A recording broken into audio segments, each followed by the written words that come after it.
Bueno, el tema de Brasil, con eso vamos a iniciar el programa de esta noche. Llevamos varios días en que hemos estado analizándolo, dándoles a ustedes la información. Ganó la calle, pudiéramos decir, ganó el pueblo. Las autoridades de Río, específicamente, y Sao Paulo, pues detuvieron este aumento. A pesar de esto, continúan las manifestaciones y la pregunta es ¿por qué?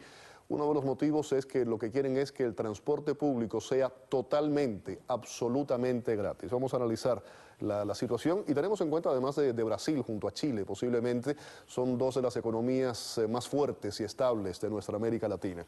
Para hablar del tema está con nosotros Susan Kaufman, directora del Instituto de Estudios Hemisféricos de la Universidad de Miami. Susan, bienvenida, buenas noches. Buenas noches, gracias. Y también tenemos desde Brasil, tenemos a Patricio de la Barra, lo tenemos ahí vía Skype, es corresponsal de Radio Cooperativa de Chile en Brasil. Patricio, saludo. Buenas noches, Guillermo, buenas noches, Susan, buenas noches, amigos de América TV, Canal 41. Patricio, comienzo contigo. Yo mencionaba anteriormente que ganó el pueblo, pero de todas formas continúan las manifestaciones, las protestas. Quieren que el transporte sea absolutamente, totalmente gratuito. Está el tema de la corrupción, está el tema del fútbol, del gasto público. Son varios elementos. ¿Qué está pasando? ¿Esto cómo se detiene? Sabes que los principales analistas, incluso hasta hoy día, digamos, un sociólogo, intentar explicar el fenómeno que se está produciendo en Brasil. Es la primera vez que se ven manifestaciones tan multitudinarias y tan fuertes y tan masivas acá en Brasil. Era como un gigante dormido. Nadie se entendía. Vi precisamente, Patricio, vi precisamente hoy varias pancartas que decían eso, se despertó el gigante.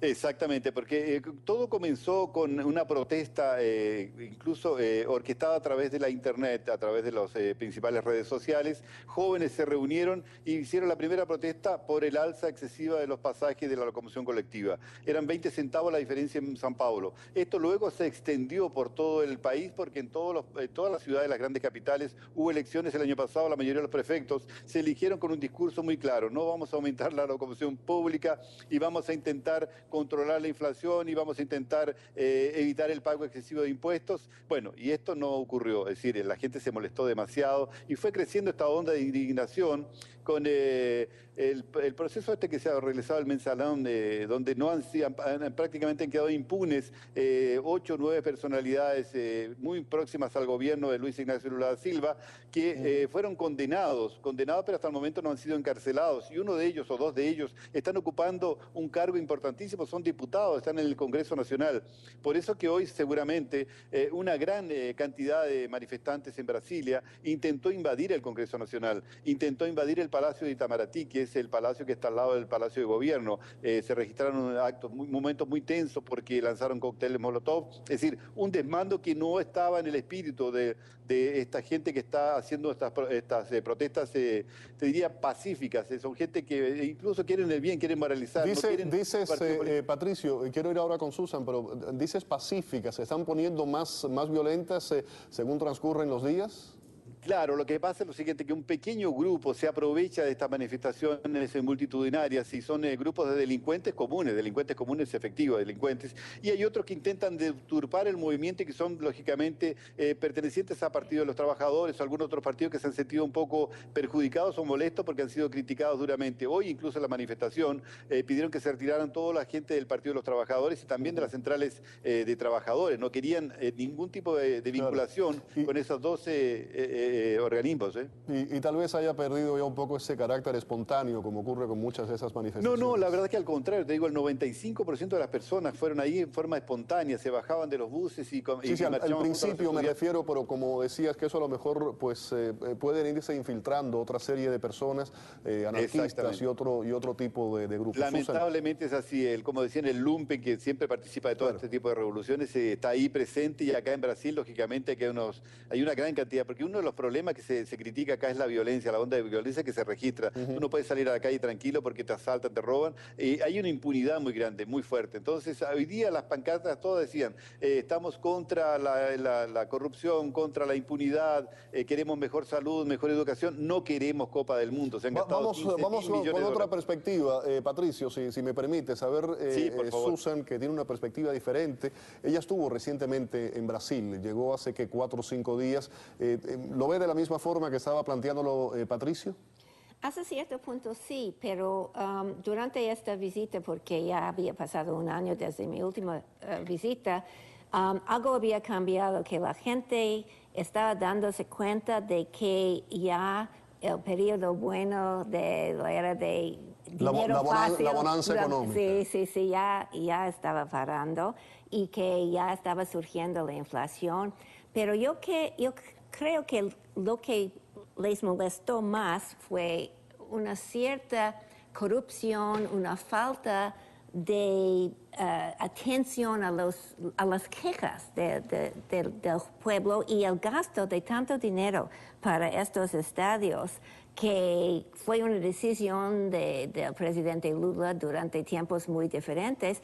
Pero entonces ellos comparan de los millones de dólares para estos estadios con las faltas de hospitales buenos, transportación buena, escuelas buenas, y yo creo que lo que les molesta mucho es el grado de corrupción, especialmente por parte de los políticos. Claro, el tema de la corrupción es fundamental.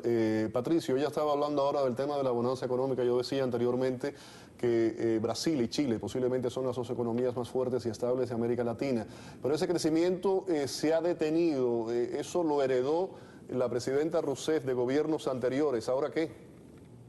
¿Sabes lo que pasó en ese periodo? Brasil creció demasiado, incluso hubo mucha inversión extranjera, se aumentó la cantidad de productos para exportación, pero no se creó una infraestructura para poder incluso aumentar los puertos, por ejemplo, para poder exportar los productos que se aumentaron. Hoy día conversaba con un economista, hubo una zafra récord de granos en Brasil, soya, trigo y una serie de otros. No tienen cómo exportarla, no tienen cómo sacarla porque el gobierno no ha creado infraestructura. Ahora te digo, ellos vivieron los 2 años de bonanza del gobierno de Luis Ignacio Lula da Silva, basado en un plan, el plan real que fue creado por los gobiernos anteriores. Él no modificó absolutamente nada, no hizo ningún tipo de reforma tributaria que se le está exigiendo hoy, una reforma penal, una reforma política. Este país necesita una reforma política urgente. Entonces, hoy día Dilma Rousseff es rehén del Congreso, de algunas personas que le exigen, ya creó 39 ministerios. Creo que para poder colocar gente que podrían darle el apoyo en medidas... Patricio, Susan quiere comentar sobre eso, adelante. Sí, yo creo que durante tiempos en que el dinero viene muy fácilmente, cuando hay mucho dinero, especialmente con el partido gobernante del Partido de Trabajo, que hay una tendencia de aumentar el tamaño del Estado, de crear... Eso mismo ocurrió en Venezuela. Sí, aumentar el tamaño de la burocracia. Entonces, esto no es gasto productivo. Claro. Y además, a la vez, mucha de la prosperidad vino de la extensión de mucho crédito. Y ahora la gente... Una economía falsa. Sí, hasta cierto punto. Brasil tiene una economía grande verdadera, pero la parte más eficiente es el sector agrícola, que es del sector privado más que nada, donde hay mucha modernidad en comparación con otros sectores. Pero el problema es que hasta cierto punto era algo falso, y además Lula y ahora la presidenta Dilma cambió las políticas buenas del presidente Cardoso. ¿Las políticas económicas? Económicas, que disminuyó Cardoso, sí. el papel del Estado en la economía, y en vez de esto abrió, por ejemplo, Petrobras a inversión extranjera y todo esto. Ahora, durante los últimos 10 años de prosperidad, el tamaño del Estado creció. Y otra cosa mala es que, especialmente en los últimos años, el gobierno de la presidenta Rousseff ha tomado decisiones muy arbitrarias, y es difícil saber, es muy ad hoc. Ahora que usted habla de ella, ¿cree que ha manejado bien la crisis? La crisis sí, y yo creo que ella evitó los problemas de, por ejemplo, Turquía, cuando el presidente tomó una posición muy rígida y poco agradable.